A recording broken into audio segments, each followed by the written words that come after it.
Hello বন্ধুরা, তোমরা সবাই কেমন আছো? আশা করি খুব ভালো আছো। আমিও খুব ভালো আছি। আজকে চলে এসেছি আরেকটি মজাদার রেসিপি নিয়ে। রেসিপিটি হলো কুমড়োর পাতা সর্ষে ভাপা।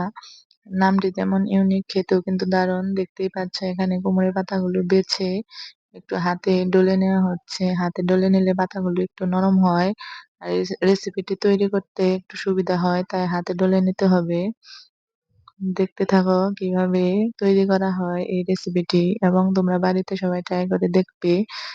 তোমাদের আশা করি ভালো লাগবে, কারো খারাপ লাগবে না। দেখতেই পাচ্ছ চুলায় কড়াই বসিয়ে দিয়ে কড়াইটি সামান্য একটু গরম করে নিতে হবে। এদিকে দেখতে পাচ্ছ সর্ষে বাটা হচ্ছে, সামান্য একটু লবণ দিয়ে সর্ষেগুলো প্রায় বাটা হয়ে গেছে। এখানে দেখতেই পাচ্ছ লবণ, হলুদ, মরিচের ফাঁকি দিয়ে সর্ষেগুলো ভালোভাবে মেশাতে হবে। ১ চামচ করে হলুদের ফাঁকে, ১ চামচ করে মরিচের ফাঁকে, ১ চিমটি লবণ দিয়ে নেবে। তোমরা কাঁচা মরিচও ব্যবহার করতে পারো। এদিকে দেখতেই পাচ্ছ কড়াইয়ে তেল দিয়ে গরম করা হচ্ছে। এদিকে সর্ষের সাথে মরিচের ফাঁকি, হলুদের ফাঁকি মেশানো হচ্ছে। মেশানো হয়ে গেলে তারপর রান্নাটি শুরু করা হবে। তোমরা সবাই দেখতে থাকো। তোমাদের জন্য অনেক কষ্ট করে আমি আজকে ভিডিও দিচ্ছি। অসুস্থ থাকা সত্ত্বেও তোমরা প্লিজ আমার চ্যানেলটি লাইক, কমেন্ট, সাবস্ক্রাইব করে দিও। এখানে দেখতে পাচ্ছ পাতার ভেতরে সর্ষে দিয়ে পাতাগুলো ভাঁজ করে নেওয়া হচ্ছে। তোমরা ঠিক এইভাবেই করে নিবে।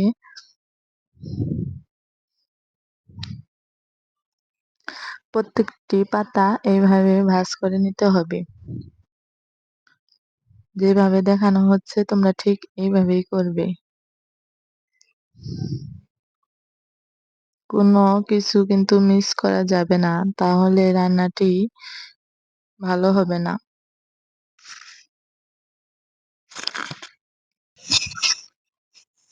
একে একে সবগুলো পাতা এইভাবেই সর্ষে ভরে ভাঁজ করে নিতে হবে।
দেখতেই পাচ্ছ আমাদের সবগুলো পাতাতে আস্তে আস্তে সর্ষে ভরা হয়ে গিয়েছে। এখন এগুলো রান্না করার পালা। কড়াইয়ে তেল গরম হয়ে গিয়েছে। এখন আস্তে আস্তে সবগুলো দিয়ে দেওয়া হবে। সবগুলো একসাথে দিতে হবে। দেখতেই পাচ্ছ এক এক করে সবগুলো দেওয়া হচ্ছে।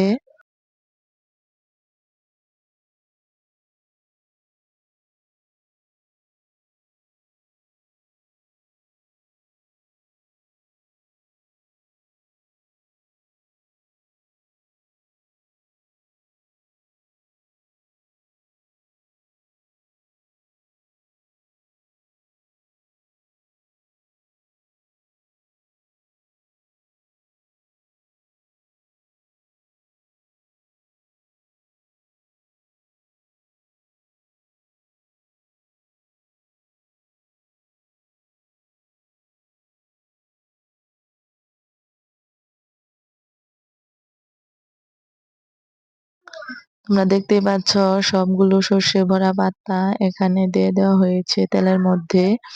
এখন অবশিষ্ট যে সর্ষে বাটা ছিল ওইটুকু দিয়ে দেওয়া হবে। দিয়ে ভালোভাবে ঢেকে দিতে হবে।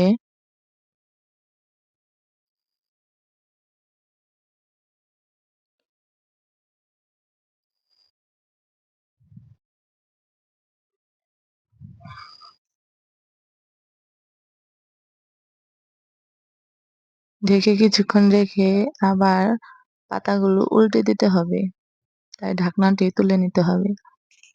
দেখতেই পাচ্ছ পাতাগুলো প্রায় সেদ্ধ হয়ে গিয়েছে। এখন পাতাগুলো আস্তে আস্তে উল্টে দিতে হবে।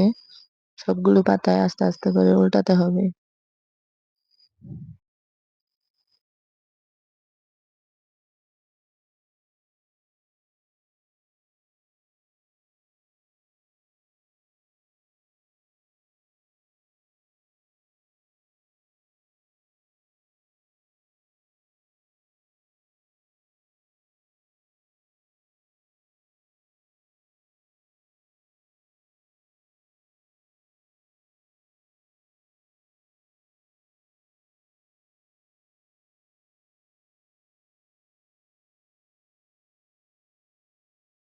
উল্টানো হয়ে গেলে আবার ঢেকে দিতে হবে। আবার ২-১ মিনিট রাখার পরে আবার এইভাবেই একটু নাড়াচাড়া করে নিতে হবে। আমাদের রান্নাটি প্রায় হয়ে এসেছে।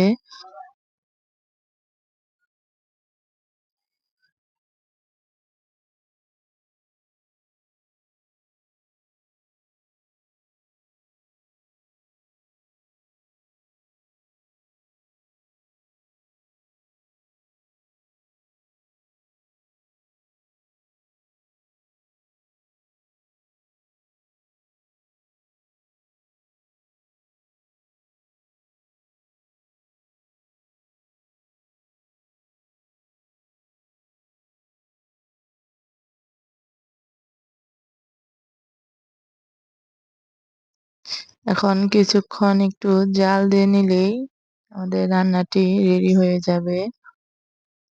২-৩ মিনিট জাল দিলেই হবে।